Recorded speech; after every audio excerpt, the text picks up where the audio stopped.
Everyone, मेरे नए blog में आप सभी का स्वागत है। और मैं हूँ लीना और आज मैं आपको लेके आई हूँ पूरी।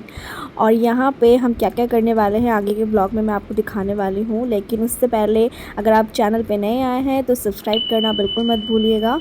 और इसी के साथ पूरी रेलवे स्टेशन अब पहुँच चुके हैं। हम करने वाले हैं जगन्नाथपुरी जी के दर्शन। और इसके लिए हम सबसे पहले जाएंगे अपने होटल और फ्रेशन अप होके चलेंगे दर्शन करने। पर उससे पहले मैं आपको बता दूं कि आप जब भी यहाँ दर्शन करने आना चाहेंगे तो रेलवे सबसे कन्वीनियंट ऑप्शन है, क्योंकि रेलवे स्टेशन से ज़्यादा दूर नहीं है। और रेलवे स्टेशन में आप चाहे तो आकर अपने लगेज यहाँ के क्लॉक रूम, जो आपको ये ब्लू बोर्ड्स दिख रहे हैं, यहाँ पे आप जमा कर सकते हैं अपने सारे सामान। और उसके बाद आप फ्री माइंड के साथ दर्शन करने जा सकते हैं जगन्नाथपुरी जी का। और आप सेम डे वापस भी लौट सकते हैं। लेकिन अगर आप चाहते हैं कि आप यहाँ पे और भी ठहर के घूमना चाहते हैं, एक्सप्लोर करना चाहते हैं, तो आप वो भी कर सकते हैं। हमारी तरह आप यहाँ पे कोई अच्छा सा स्टे बुक कर सकते हैं और दर्शन के साथ साथ आप घूम सकते हैं पूरी। और अगर मैं यहाँ पे होटल्स की बात करूँ तो यहाँ पे बहुत अफोर्डेबल्स होटल्स होते हैं, धर्मशालाज भी अवेलेबल हैं। मैं हो गई हूँ रेडी जगन्नाथपुरी मंदिर के लिए और अब चलते हैं जगन्नाथपुरी मंदिर। बहुत ही जल्द दर्शन करेंगे। जब भी आप जगन्नाथ धाम आए, आप कोशिश यही करिएगा कि मंदिर के नज़दीक में आप अपना स्टे बुक करिएगा, जहां से आप मंदिर पैदल चलकर जा सकते हैं। इसीलिए हमने भी अपनी स्टे बुक करी थी। जो हमारी होटल थी वो 500 मीटर की दूरी पे थी, जो कि ज़्यादा टाइम हमें लगा ही नहीं, वॉकेबल डिस्टेंस में था। तो बातें करते करते चलते चलते हम जगन्नाथपुरी मंदिर पहुंच गए। और जगन्नाथपुरी मंदिर के अंदर कैमरा अलाउ नहीं है, इसीलिए बाहर यहाँ सबमिट करना होता है आपको मोबाइल और आपके सैंडल्स वगैरह, और आपको टोकन मिलती है। सो मैं ये टोकन लेके दर्शन करने वाली हूँ। और दर्शन करने के बाद मैं आपको बताऊंगी कि दर्शन कैसा रहा और क्या क्या होता है, कितना वक्त लगता है, सब कुछ मैं आपको बताने वाली हूँ। 4 धामों में से एक धाम है ये जगन्नाथ धाम। और इसके अलावा जो 3 धाम है वो है द्वारका, बद्रीनाथ और रामेश्वरम। जगन्नाथपुरी में पहले से ज़्यादा डेवलपमेंटल काम हुए हैं, जिसकी वजह से ये फेंसिंग जो पहले नहीं थी अब लग चुके हैं। और आपको दर्शन उस साइड में, अपने राइट साइड के कॉर्नर में एक लाइन बनी हुई है, वहाँ से आपको जाके दर्शन करना है। और यहाँ पे हमारी दर्शन कंप्लीट हो चुकी है। हमें दर्शन करने में करीब करीब 2-2.5 घंटे लग गए थे, क्योंकि इस दिन पूजा थी और इसी वजह से भीड़ कुछ ज़्यादा ही था। मंदिर के अंदर बहुत ही सुकून लगा और दर्शन करके मन खुश हो गया। और इसी के साथ हमने प्रसाद, मंदिर के अंदर जो भोग लगाए जाते हैं वो भी हमने खाए और बहुत ही आनंद आया। ये तीर्थ स्थल तो सफल हुआ।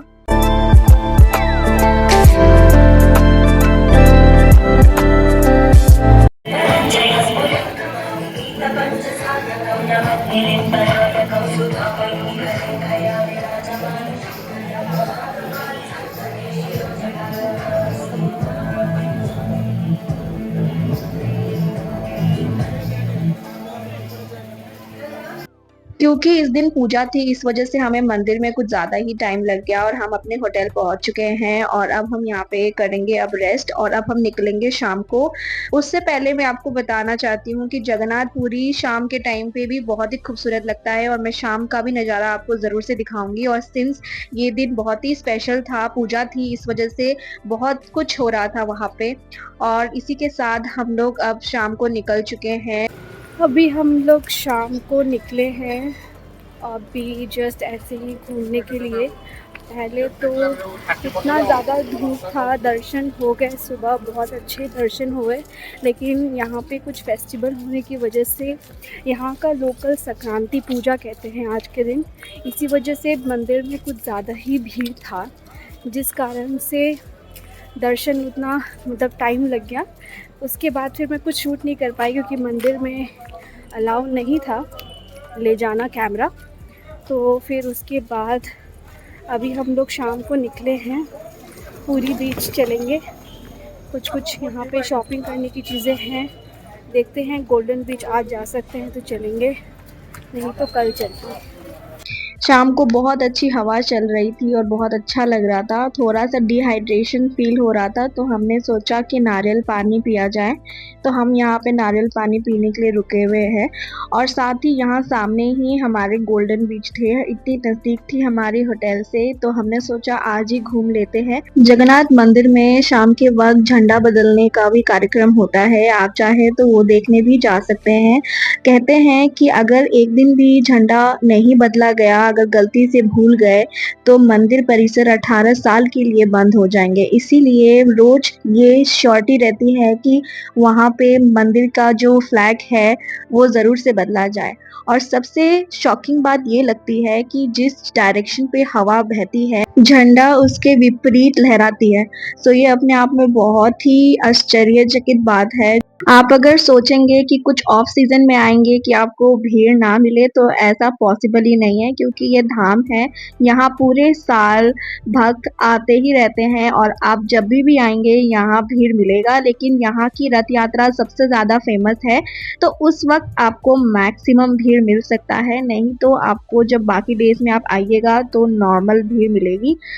यहाँ पे हम नारियल पानी पी चुके हैं और अब हम चलते हैं गोल्डन बीच की तरफ। लेकिन रास्ते में हमें ये शॉप दिखी जहाँ पे बहुत ज़्यादा भीड़ थी तो हमें समझ नहीं आया कि ऐसा क्या मिल रहा है यहाँ पे। तो जब हमने देखा तो यहाँ पे पता चला कि ये यहाँ का लोकल स्ट्रीट फूड है जिसके लिए बहुत ज़्यादा भीड़ होती है। तो हम भी रुक गए इसे ट्राई करने के लिए इतनी ज़्यादा भीड़ देखकर। तो ये जो है ये नॉर्मल चॉप है और जिसे इन लोग सब्जी के साथ सर्व करते हैं। सो मैं करती हूँ टेस्ट। टेस्ट तो मुझे बहुत ही अच्छा लगा, मतलब जो टेस्ट होना चाहिए यूजुअली उस टेस्ट से थोड़ा सा अलग था, शायद इसकी सब्जी के साथ सर्व करने की वजह से, जो कि मुझे पसंद आया। अब हम पहुंच चुके हैं गोल्डन बीच और गोल्डन बीच की खास बात ये है कि ये ब्लू फ्लैग सर्टिफाइड बीच है। अगर आप में से बहुत लोगों को नहीं पता कि ब्लू फ्लैग सर्टिफाइड क्या होता है तो मैं उसको डिस्क्रिप्शन में बाकायदा मेंशन कर दूंगी, आप पढ़ सकते हैं वहां से। इस बीच में आप बहुत कुछ कर सकते हैं, लाइक कैमल राइड आप इंजॉय कर सकते हैं। साथ ही यहाँ पे खाने पीने का भी बहुत सारे आते रहते हैं, आप इंजॉय कर सकते हैं। साथ में यहाँ सिटिंग अरेंजमेंट भी की गई है लेकिन उसके चार्जेस है पर पर्सन। अगर आप चेयर लेके बैठना चाहते हैं बीच साइड पे तो उसके चार्जेस 50 रुपीज़ थी। और ये सारे एक्टिविटीज़ आप कर सकते हैं और इस बीच में फैसिलिटी ये है कि यहाँ पे आप बीच एंजॉय कर सकते हैं, मतलब बाकायदा आप पानी पे स्नान कर सकते हैं, नहा सकते हैं। यहाँ चेंजिंग रूम की फैसिलिटी भी अवेलेबल है जो यूजुअली सारे बीच में अलाउ नहीं होती है, बट यहाँ पे है क्योंकि ये मेजर टूरिस्ट स्पॉट बीच मानी जाती है। हालांकि ये बीच साफ सुथरी है जिसके लिए इसे ब्लू फ्लैग भी मिला हुआ है, लेकिन ये जनरली बहुत ही क्राउडेड बीच है।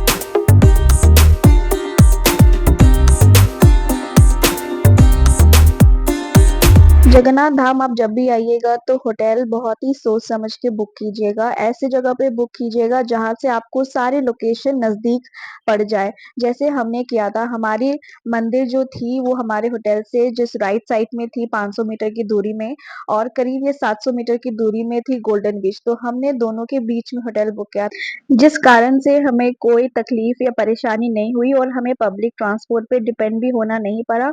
हम पैदल ही चल के दोनों जगह पहुंच गए थे।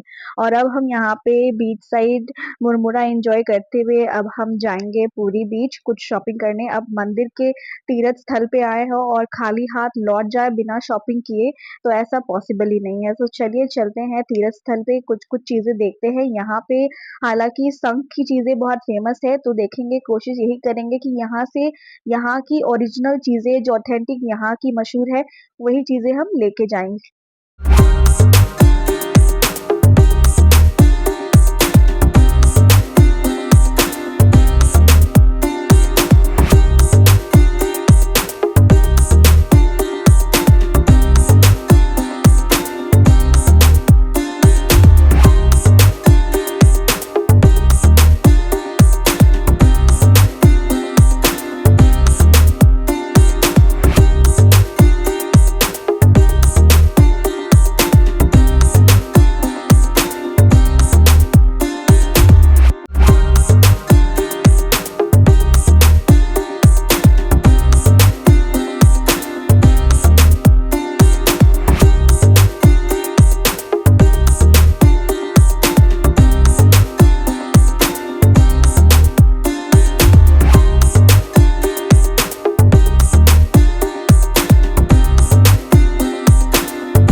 कुछ एंजॉय कर ही रही थी कि ये अनजान बच्ची से मेरी दोस्ती हो गई और हम मिलके एंजॉय करने लग गए।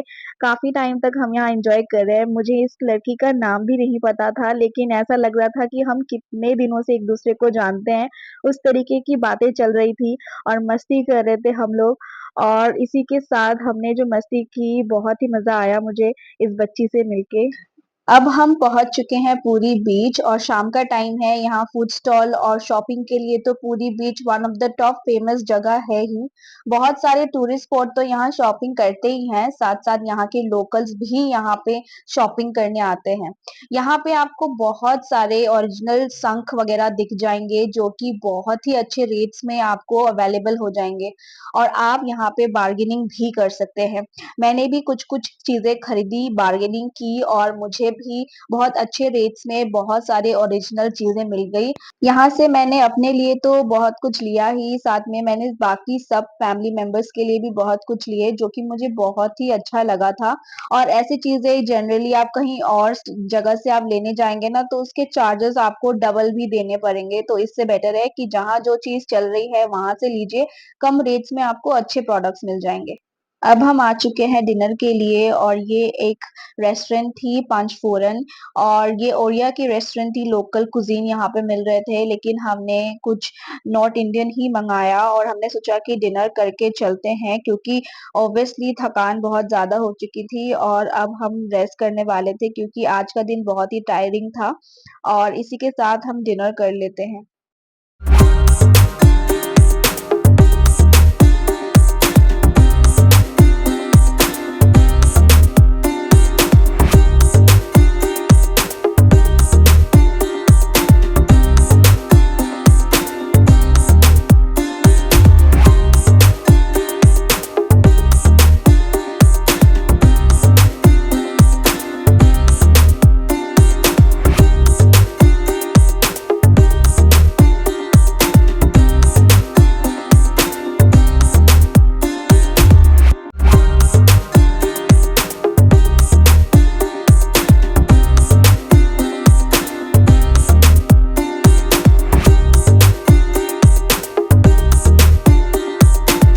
यहाँ पे हम अपने डिनर कंप्लीट कर चुके हैं और इस रेस्टोरेंट के बारे में अगर मैं आपको बताऊँ तो यहाँ पे खाना मुझे कुछ ख़ास पसंद नहीं आया, मुझे बिल्कुल भी अच्छा नहीं लगा। क्योंकि ये टूरिस्ट स्पॉट में जगह थी इस रेस्टोरेंट की, तो ये जनरली प्राइस भी इसकी ज़्यादा थी और टेस्ट भी कुछ ख़ास नहीं था, क्योंकि इनकी अपनी किचन नहीं थी, ये कहीं से आउटसोर्सिंग कर रहे थे, जिसकी वज़ह से टेस्ट बहुत ही गंदा लग रहा था मुझे खाने पे। लेकिन फिर भी हमने खा लिया और इसके बाद हम निकल गए वापस से जगन्नाथ धाम की ओर। रात में मंदिर जाने का जो रास्ता है, उसके नज़ारे कुछ ऐसे हैं, आप देख सकते हैं। चहल-पहल ज़्यादा थी क्योंकि पूजा थी और इसी के साथ यहाँ का बहुत ही फेमस नरसिंह स्वीट्स की दुकान पे हम पहुँच चुके हैं। हमने इस दुकान के बारे में बहुत सुना है और यहाँ की खाजा बहुत ही मशहूर खाजा है। ये शॉप पे हम मॉर्निंग में भी रुके थे यहाँ पे लेकिन इतनी ज़्यादा भीड़ थी कि हम खाजा खरीद नहीं पाए थे। तो शाम के टाइम पे जब हमने देखी कि ये दुकान खाली है तो हमने फटाफट खाजा यहाँ से पैक करवा लिया। यहाँ पे अलग-अलग वैरायटी की खाजा मिलती है और अगर आप फ्री टाइम पे जाएँगे तो ये आपको टेस्ट करवाते हैं और उसके बाद आपको जो पसंद आए आप वो खरीद सकते हैं। आप भीड़ दिन में जब देखेंगे तो बहुत भीड़ आपको दिखेगी, तो मैं आपको रिकमेंड करूँगी कि थोड़ा-सा शाम होने के बाद आप जाइएगा और फ्री होने के बाद आप खरीदिएगा कि आपको बेस्ट खाजा मिले। मैं भी ले चुकी हूँ यहाँ से खाजा और अब मंदिर की ओर बढ़ते हैं।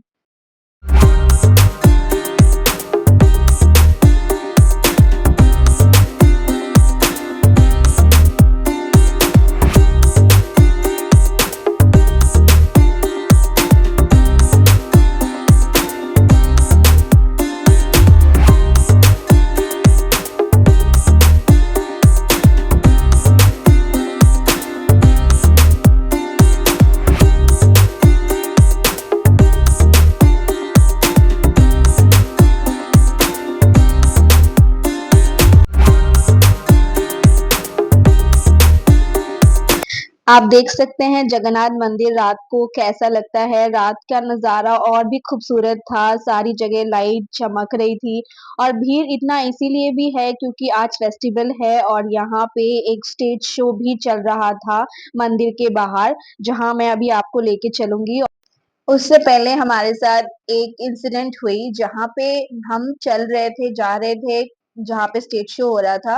रास्ते में मुझे और मेरे हस्बैंड को एक भाई साहब ने रोका और वो कुछ-कुछ बोलने लग गए मेरे हस्बैंड के कान में। मुझे तो शुरुआत में समझ नहीं आया कि ये क्या बोल रहे हैं। फिर मैंने खुद को रोका और फिर मैं जब करीब गई तो मैंने जाना और मैं आपसे ये इंसिडेंट ज़रूर शेयर करूँगी। ये उसके हस्बैंड है और वाइफ है और एक बच्चा भी था, साथ में उसकी माँ भी थी।